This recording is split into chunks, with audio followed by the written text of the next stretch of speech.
Salam alaikum, مرحبا bikom, khoti, ukhwatati. Welcome to lesson 48. Today we're diving into the reflexive verb to please. And by the end of this lesson, you'll confidently express what you like in Darija. Let's get into it. Darija does not do I like. Nope. That's too basic for us. Instead, we let the object do the work. It's all about something pleases me. Think of it like this. That tagine that you love so much, it's out there saying, hey, I please you. Cool, right? Or weird maybe. You decide. How to please works in Darija. The verb to please in Darija is ajib. Ajib. The thing you like, tagine, couscous, or chocolate, obviously food, is the subject. You, the person liking it, becomes the object. Don't take it personally, it's just the grammar. The rule of gender and plurality. Here is where things get interesting. The letters in the middle of the verb change depending on the gender of plurality of the object or the person being pleased. If the object is masculine or the person is male singular, we use كيعجبني. كيعجبني. If the object is feminine or the person is a female singular, we use كتعجبني. كتعجبني. Notice the ta in the middle that is used for feminine, whereas for masculine, the ya is used instead. So if it's mixed group or plural, guys, girls, or both, we use the plural form, which is كيعجبوني. كيعجبوني. Got it? Great. If not, no worries. We've got some examples coming up to clear things up. How to conjugate to please. Here's how you use it in the present tense. It pleases me, as in masculine object, food. كيعجبني. كيعجبني. The K equals present tense. Ajib is to please. The ni refers to me. Simple math, right? Number 2, it pleases me, feminine object. كتعجبني. كتعجبني. Notice the ta for the feminine objects. Number 3, they, masculine, plural. They please me. كيعجبوني. كيعجبوني. This one is for all the tagines.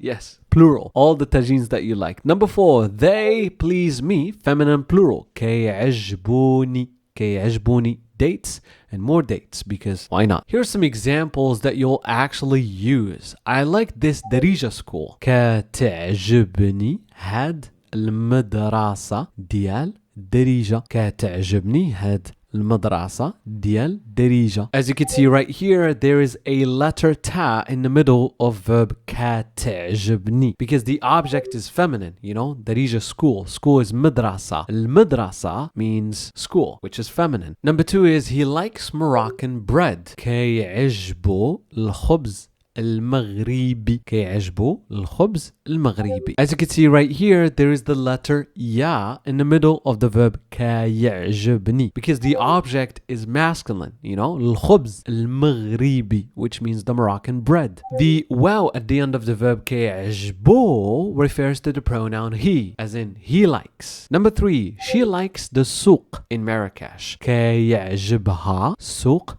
في Mrraksh. كيعجبها souk في Mrraksh. As you can see in this last example, the letter ha, which is the long vowel alif, refers to the pronoun she. And the reason why the letter ya is used in the middle of the verb كيعجبها is because the Moroccan souk is masculine. I like Arabic books. كيعجبوني l-ktouba العربية. كيعجبوني l-ktouba العربية. Our final example is the plural form. As you can see right here, the letter ya is used here because the books are masculine. Second, the letter waw is added because the books are in the plural form. And finally, the noon and the ya are added to the end because I am the person who likes the Arabic books. كيعجبوني l-ktouba العربية. Alright, khoti, ukhwatati. That's it for today's lesson. Lesson number 48, to please in Darija. Now that you know how to express what you like based on gender and plurality, and trust me, you'll use this a lot on a daily conversation, especially when talking about food. Alright? If you have any questions, please let me know. This lesson was taken from the Darija Learner Pro School, where students practice their speaking through group lessons every single week. So check out the school link below if you want to learn more, and Slama!